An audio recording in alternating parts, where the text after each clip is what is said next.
কাজ আমার চলবে। রাজাকার একটি দল, দেশদ্রোহী একটি দল, তারপরে নারীদের হেনস্থা করে একটি দল, নারীদের শিষ্টাচার বহির্ভূত আচরণ করে, চাঁদাবাজি, সন্ত্রাসীর ভিতরের গডফাদার, সে দলের নাম জামাতে ইসলাম। অনেকে এটা বলছে। আমি তাদের বলি, আপনাদের ধারণা পরিপূর্ণ ভুল।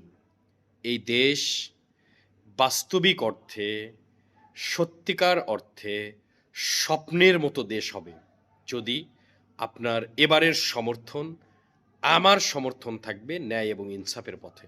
আমি আশা করব আপনার সমর্থনও থাকবে। আমি মানবতার কাজ করি, হিউম্যানিটিকে প্রায়োরিটি দেই।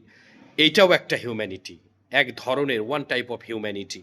আপনি ন্যায় এবং ইনসাফের পথে থাকবেন, এটাও আপনার হিউম্যানিটি। আল্লাহ হাফেজ।